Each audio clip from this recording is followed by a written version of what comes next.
So I've come back in the house. It's really smelling bad of pee. And no wonder, there's a patch there. There's some marking there. Thank you for the kiss. Thank you for the kiss. That was really appreciated. Thank you for the kiss. That was really appreciated, but we really need to stop the marking. You know, you've got a perfectly good area out here to go to the toilet, so why are you doing it in the house? Hey, oh, so innocent. So here's the lounge room currently. I spoke with my neighbour about the frustration of two of these dogs that haven't been potty trained at all and run scared all the time and are hard to catch. And she said, get some puppy gates. Well, I realised that Heather had given me this gate, which I've been using for rounding them up, but also makes the perfect barrier to restricting them to the lounge, dining and patio. They are not happy to see this go up. And now the dogs are limited to only a third of the house, and it might even make it easier to wrangle them when I need to do things like separate them for food, get them to put their harnesses on. They weren't happy when they saw it will go up, and Latch could be smart enough to figure out how to open it, but I can already feel that there's a sense of being more relaxed, that there's less places I have to look for pee. We've had regressive behaviour because I had to yell at them twice yesterday over the dog fighting, which my sister says, well, given the fact that they were all in together, no one would have ever tried to train them out of dog behaviour like that. But it has made them a lot less willing to come up to me today. Yet they still want to be with me, just keeping away from the hands unless I've got dog food in it. Again, I'm warned by everyone who's been used to these type of rescuing situations that this could be several months of helping the dogs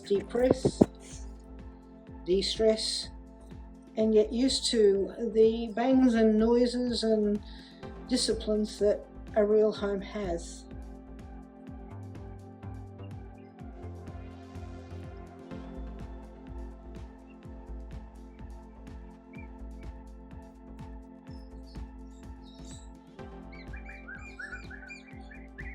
The beautiful thing about, just finding it all a bit much is the amazing support I got from the other carers when I let them know that it had gone somewhat wrong at the moment. One even rang me to talk me through it and to help me know what I was doing right, such as having a lovely covered space with a bit of grass for them to use. But of course it was going to be harder because I did not have a mature dog already around to teach them about giving a signal when they wanted to go out. Well, to be honest, they are allowed out all the time except during sleep at night. But also different things that seem to be working for them. So you can see I've got a crate there. Well, I haven't been doing crate training because I thought one crate's very small for both of them to be in, particularly when one already dominates the other. So after all the advice, we're going to get a second crate. We will now train them to sleep in the crate at night, which will also stop us being worried about the dogs jumping on the bed, eating our toes and possibly falling off because I can't see in the dark. I've had to have a night light on, which doesn't help my sleep. So we will now start crate training. It'll also give a chance that if one is being a bit naughty to put it in the crate.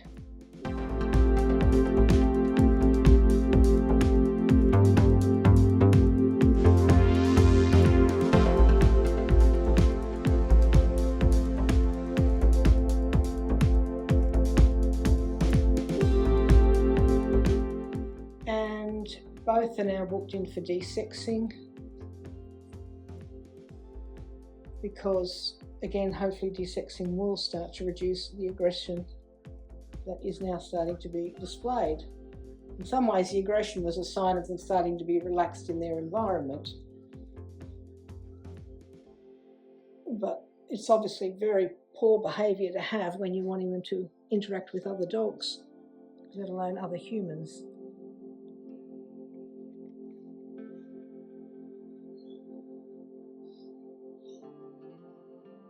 We're also going to get a nappy, as I'm sure it's Latch who's the worst offender with the piddling. I feel that he is so timid that he gets scared at the drop of a hat and he drops his bladder. So we're going to get puppy nappies for him, and that'll at least determine, is it just him who's doing the peeing in the house? Also, one of the dogs, I think, has a lot of problems with food sensitivities, so again, a nappy will help me isolate which of the dogs it is. But at his age, will he accept a nappy and not rip it off? That will be the question. Now, this is what you want them to have, the ability to, well, in our case, jump on the sofa, you know, and play and feel relaxed in a house environment, you know. This is why I don't want to keep them in a pen. But as I said, if the aggression keeps going between now and the desexing, then they will get another one of those pens there, and they will have to be in separate zones. Also, my sister suggests that the penning will help, or at least keep one in the house and then have one out here during dog training, and that might make the dog training an awful lot easier. They've become very skittish with all that happened yesterday, but they absolutely still want to be with me.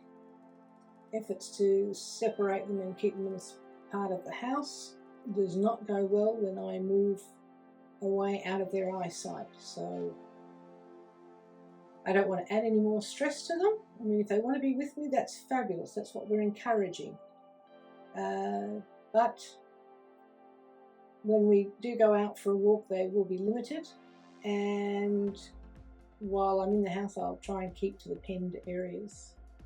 But aren't they sweet? Little angels. Yeah. Just need to get them back to not being so scared of me again. This is what people say. When doing these type of dogs, you'll put them back quite easily, then they'll come forward and then they might step back.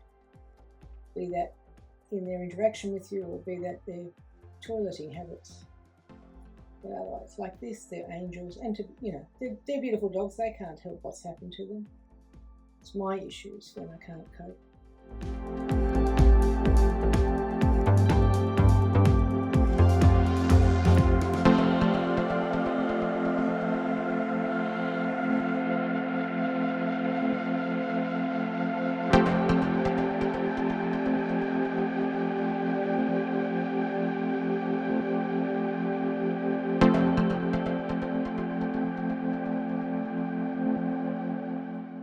Okay, I could block them completely off from the lounge room, but to be honest, I like the fact they want to sit next to me on the couch. So we have put protections in place to reduce the number of things that they may pee on, at least from the back, while still making it something we can sit on. A little chair blocking that little gap there on either side.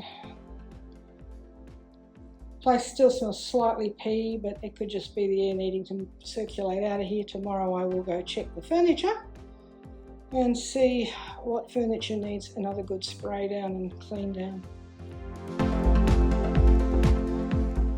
Finally, it's settled down, everything organised, and the puppy dogs have jumped on the sofa and decided to have a good snooze. It's been a bit stressful for us all over the whole moving and peeing episode, and continued peeing even after all the furniture moved. Had to, mark their new territory, so it was a bit upsetting when they did it.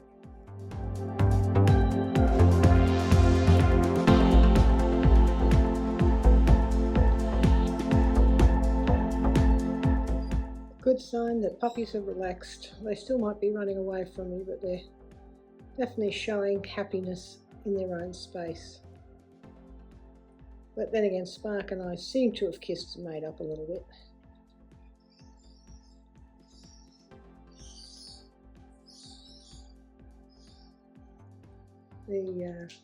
Heather, the arch rescue lady, has brought in additional items like an extra pen, another crate, and we're going to now train the dogs to sleep in a crate at night rather than risk them jumping up and down on beds and hurting themselves. Also to get them ready for their surgery when they'll probably have to be kept separate and crates might be involved, plus a second pen so that one can do its thing of keeping the dogs out of the rest of the house, and the other can be used to keep them separate while they're eating and to round them up.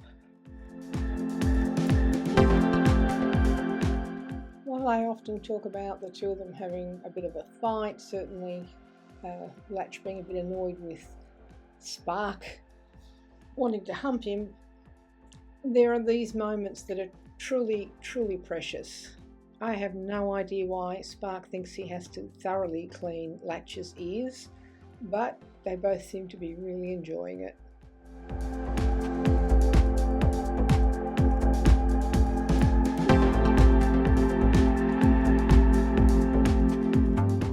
These are the moments that it makes it all worthwhile, despite the ups and downs.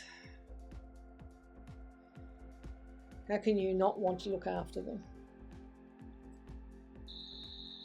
Two puppies finding new positions in the lounge room with the new arrangement.